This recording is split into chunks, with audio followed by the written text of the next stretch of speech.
I'm Jeremy Keane, and I'm living with Noonans syndrome.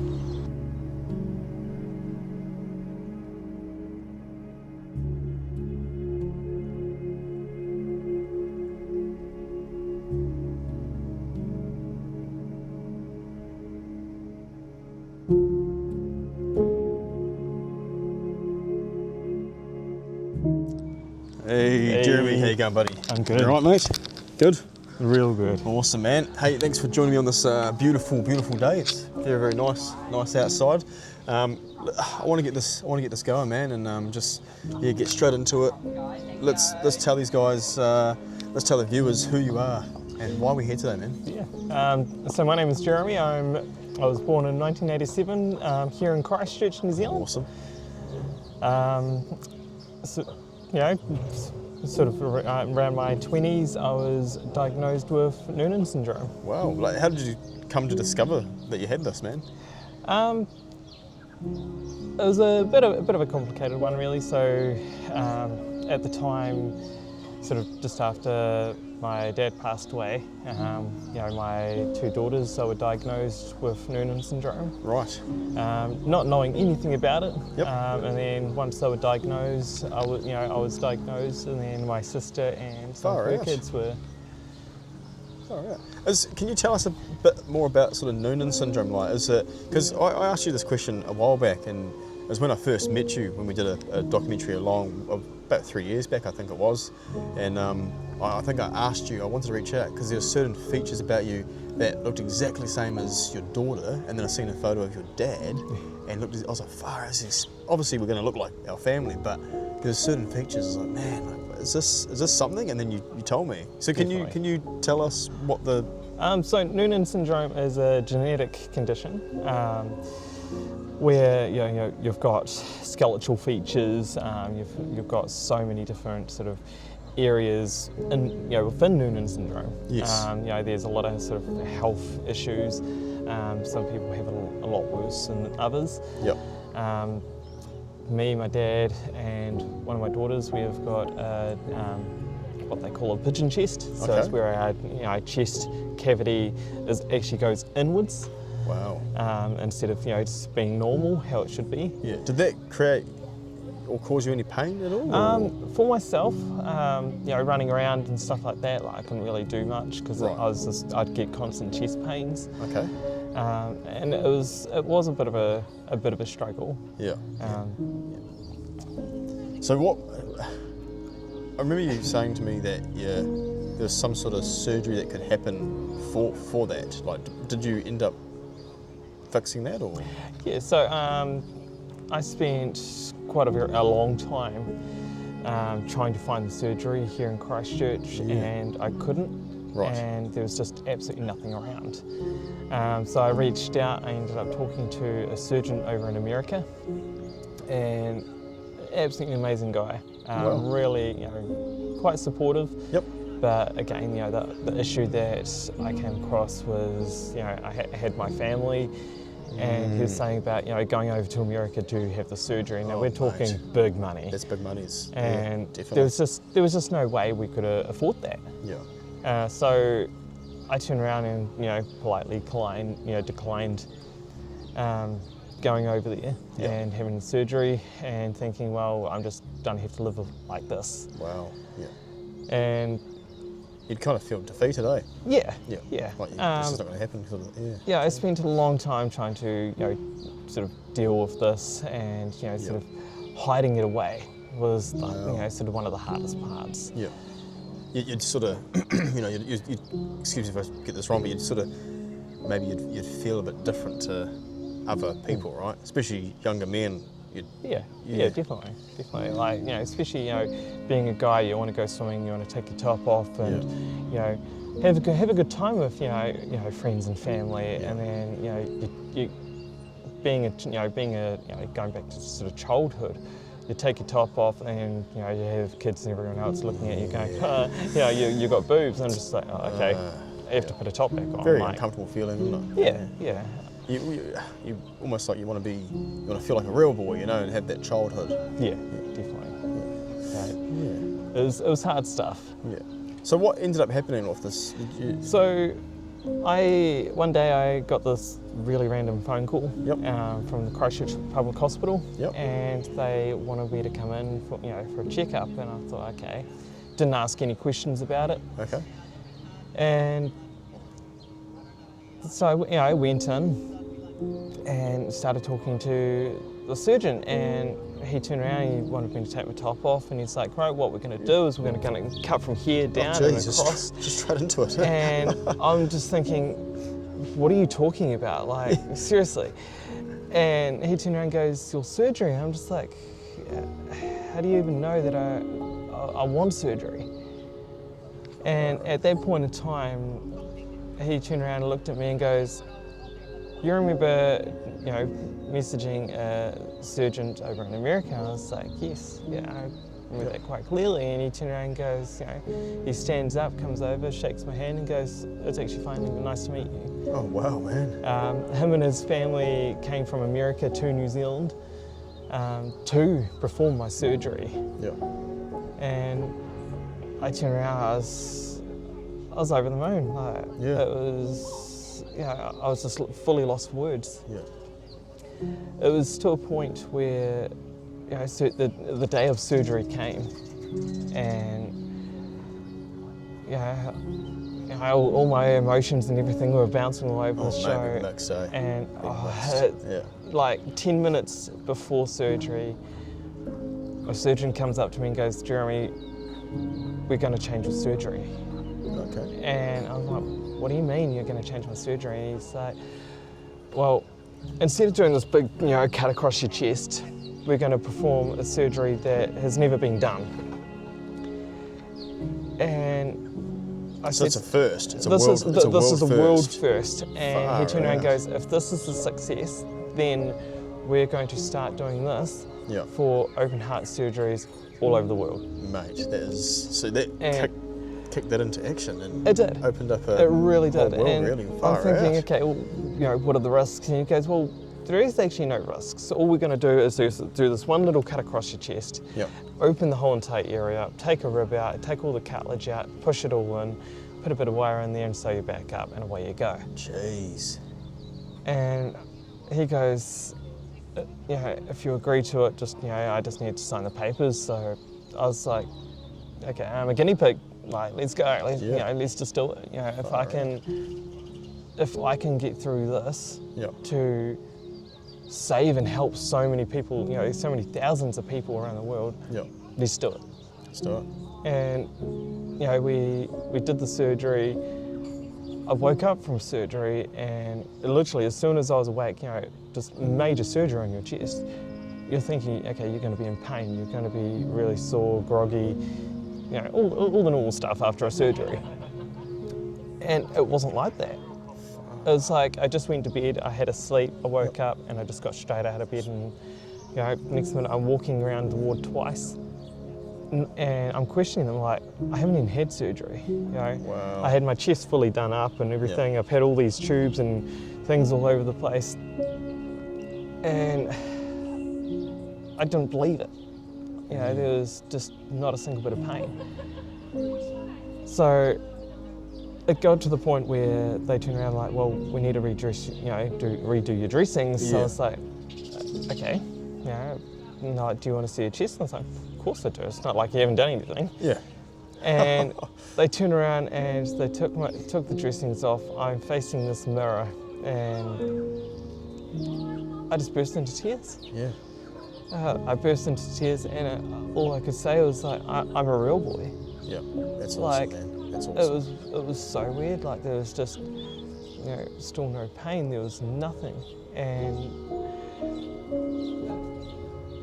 it was just amazing. It was an experience that I never thought would ever come true.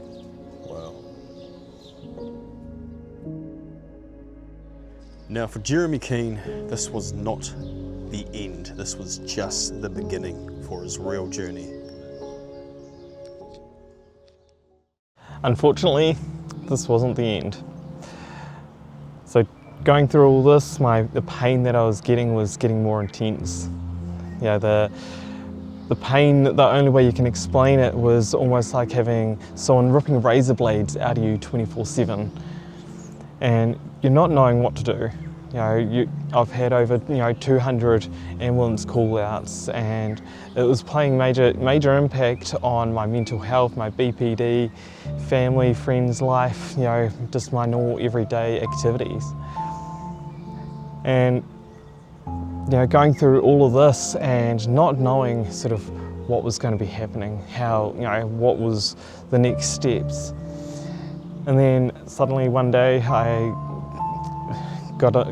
went to the hospital, and I found out that there was a surgery that could help, potentially. Not knowing sort of, if it was actually going to work or not. I went through it and ended up going off and, signing my life away to go for the surgery.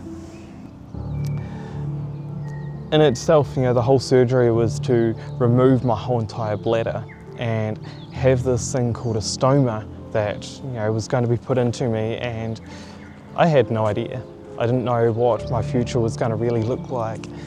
After this major impact on my whole entire life of job losses and family and friends struggling around me. But I continued. There was days where I was okay to do things, but then there was those points where I felt like I was completely falling apart. My life was just collapsing all around me. I was losing so many things, and it was really impacting on everything. It was to a point where I started abusing drugs, alcohol, and just to try and cover my pain. So then it got to a point where there was talk about surgery. Got all the paperwork, and the 12th of September was the day that I was heading into hospital. The day that I was going to be going under and having this major surgery on my bladder. It was a full bladder removal, and they were also going to be putting what they call a stoma, creating a stoma, and so that would be sort of how I'd be able to pee. The idea of having the whole surgery was to taking away all this pain, the bladder spasms, and they said that it was going to change my life for the better. And it was scary. I was absolutely petrified of going under, having this huge surgery done. I've been scared about surgeries for years, and trying to explain to people, what was going on, how I was feeling. It was hard. It was so hard that, I was getting to a point where I was crying every night. But then when I'm around people, I just put this fake smile on to try and cover up the pain, cover up the fear of what I'm about to face. And it was putting such a toll on everything. A few weeks beforehand, going through a breakup and everything else, not knowing where I was going to go, what was going to happen. And I'm just lucky enough that my mum and stepdad, they took me in and they helped me get through this. So then I had surgery, and I came out, went into recovery, and there was pain. The pain wasn't coming from my bladder though. I had no bladder. It was from the surgery itself. A major surgery that I went through, and I had no clue you know, what was going to happen. I knew recovery was going to be hard. And I started that recovery process. Then got taken through to my ward and, you know, saw my mum, dad, my good mate, and I knew about stomas. I studied it. I've seen what, you know, I've seen the bags. I've seen what people's stomas look like. And it was a couple of days after surgery. I saw it.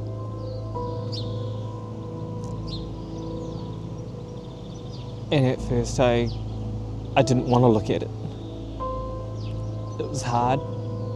It looked disgusting. At that point I was thinking, how the hell am I going to live life with this thing? Now that, you know, this thing that's hanging out of me, that I have to have a bag on for the rest of my life. But I continued. You know, the nurses were, again, amazing. They were supportive. I had people coming in and seeing me daily. And then I met the stoma nurses and, you know, they were showing me all the products and everything that I was going to be using.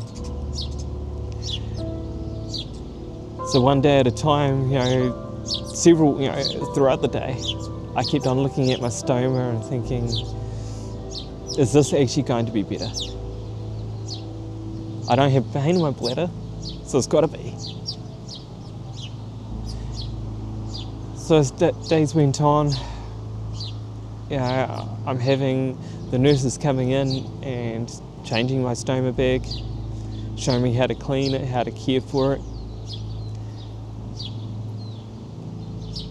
And then it came to the day of, it was my turn. It was my turn to take this bag off, clean my stoma, look after it, put another bag on. And it was challenging. You know, you're sort of standing up and you're trying to put all these bits together and, you know, put this bag on. You know, you've got a certain way of putting things on, and if you stuff it up, you have to restart over again. And I stuffed up a few times, and then I was like, looking at the nurse, I was like, how the hell am I going to do this? You know, I don't want to be constantly stuffing up. I don't want to be constantly, you know, needing to try and redo it all. Now, I want to talk to you guys about something. So, when Jeremy and I were discussing this documentary idea to get his story out there about, you know, living with Noonans syndrome and the add-ons that you get with living with this disorder, Jeremy has come up with a pretty brave idea to start a new chapter in his life in regards to, you know, bravery and confidence and things like that. And I've done what I can, as best as I can, to help you with your confidence and your levels in becoming a better, stronger man and being more, you know, happy with yourself and the way you approach and communicate with people and eye contact and handshakes and just becoming a man. You know, like earlier in the documentary, I'm a real boy. Mate, you're a real man. And I'm really proud of how far you've come. Jeremy Definitely would like to do something extremely brave, and that is solely on him. He came up with this idea to walk around with his hoodie and top off, with his stoma showing. I am Jeremy Keane. Let's do this.